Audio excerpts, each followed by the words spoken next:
My dear friends and professionalists, I am Uday Singh Advocate speaking. ನೀವೆಲ್ಲರೂ ಸಹ ನನ್ನ channel ಅನ್ನು ನೋಡ್ತಾ ಇದ್ದೀರಿ ಅಂತ ನಾನು ಅಂದ್ಕೊಂಡಿದ್ದೀನಿ. ಲೈಕ್ ಮಾಡಿ, ಶೇರ್ ಮಾಡಿ, ಕಮೆಂಟ್ ಮಾಡಿ ಮತ್ತು ನನ್ನ ಚಾನೆಲ್ಗೆ ಯಾರ್ಯಾರು ಸಬ್ಸ್ಕ್ರೈಬ್ ಆಗಿಲ್ಲ ದಯವಿಟ್ಟು ಎಲ್ಲರೂ ಸಬ್ಸ್ಕ್ರೈಬ್ ಆಗಬೇಕಂತ ಕೇಳ್ಕೊಳ್ತಾ ಸೊ ಇವತ್ತಿನ ಒಂದು ವಿಡಿಯೋದಲ್ಲಿ ಇನ್ನೊಂದು ಹೊಸ ವಿಷಯವನ್ನು ತೆಗೆದುಕೊಂಡು ನಾನು ನಿಮ್ಮ ಮುಂದೆ ಬಂದಿದ್ದೀನಿ. ಇವತ್ತು ನಾನು ಆಯ್ಕೆ ಮಾಡ್ಕೊಂಡಿರ್ತಕ್ಕಂಥ ವಿಷಯ ಅಂತಂದ್ರೆ ಆರ್ಡರ್ 26 ರೂಲ್ 9-14 ಅಡಿಯಲ್ಲಿ ಹೋದಾಗ ಕೋರ್ಟ್ ಕಮಿಷನ್ ಅಂತೇಳಿ ಆಯ್ಕೆ ಆದಂತಹ ಸಂದರ್ಭದೊಳಗಡೆ ಇವರಿಗೆ ತಮ್ಮದೇ ಆದಂತಹ ಪವರ್ಸ್ ಅಂಡ್ ಫಂಕ್ಷನ್ಸ್ ಗಳನ್ನ ಅಥವಾ ಡ್ಯೂಟೀಸ್ ಗಳನ್ನ ಹೇಳಲಾಗಿರ್ತದೆ.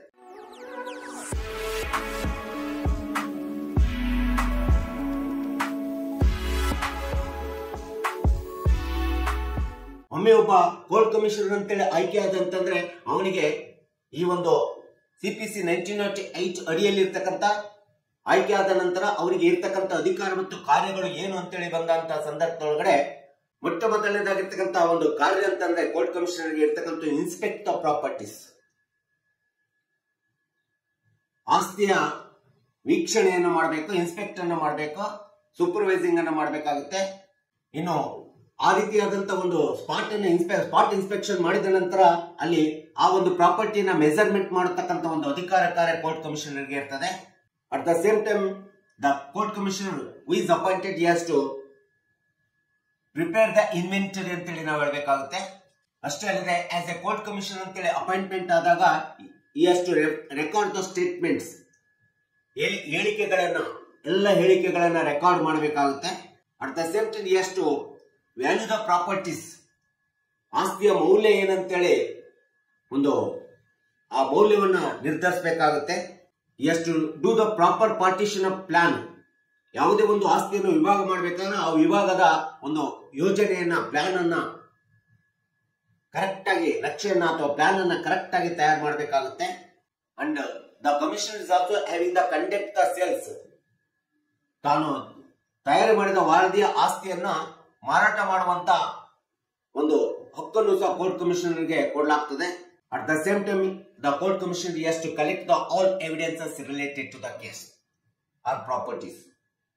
ತನ್ನ ವ್ಯಾಪ್ತಿಗೆ ಬಂದಂತ ದಾವೆ ಇರಬಹುದು, ದಾವೆಯ ಮೇಲೆ ಇರತಕ್ಕಂತ ಆಸ್ತಿ ಇರಬಹುದು, ಆ ಆಸ್ತಿ ಮತ್ತು ದಾವೆಗೆ ಸಂಬಂಧಪಟ್ಟಂತ ಎಲ್ಲ ಸಾಕ್ಷಿಗಳನ್ನ ತನ್ನ ವರದಿಯಲ್ಲಿ ನಮೂದಿಸಬೇಕಾಗುತ್ತೆ.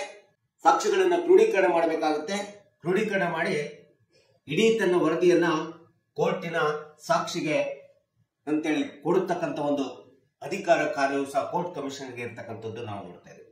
ಸೊ ಇಂಥ ಒಂದು ಕೋರ್ಟ್ ಕಮಿಷನರ್ ಬಗ್ಗೆ ಒಂದು important supreme court case laws ಇದೆ. ಅದು ರಮೇಶ್ ಚಂದ್ ವರ್ಸಸ್ ನಿಯಲ್ ಚಂದ್ 2016-14 SCC 298 ಅಂತೇಳಿ ನಾವು ಹೇಳ್ತೀವಿ.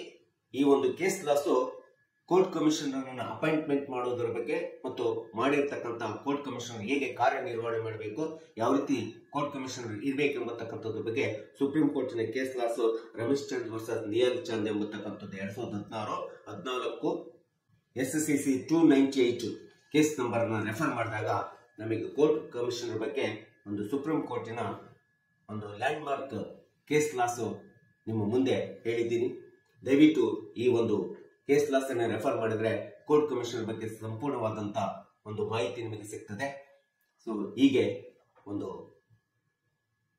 Appointment of court commissioner under order 26 CPC rule 9-14 ನಲ್ಲಿ ಈ ರೀತಿಯಾದಂತ ಒಂದು ಹಲವಾರು ವಿಧವಾದಂತ ಕೋರ್ಟ್ ಕಮಿಷನರ್ಗಳು ಮತ್ತು ಕೋರ್ಟ್ ಕಮಿಷನರ್ಗೆ ಇರ್ತಕ್ಕಂಥ ಕರ್ತವ್ಯಗಳು, ಕಾರ್ಯಗಳು ಮತ್ತು ಕೋರ್ಟ್ ಕಮಿಷನರ್ ಯಾವ ರೀತಿ ಕಾರ್ಯನಿರ್ವಹಣೆ ಮಾಡಬೇಕು ಈ ವಿಡಿಯೋ ಮೂಲಕ ಸಂಕ್ಷಿಪ್ತವಾಗಿ ವಿವರಣೆ ವಿಶ್ಲೇಷಣೆ ಕೊಟ್ಟಿದ್ದೀನಿ.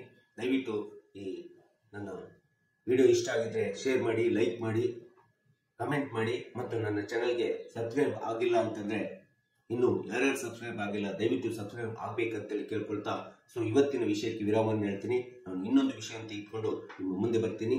ಜೈ ಹಿಂದ್, ಜೈ ಕರ್ನಾಟಕ.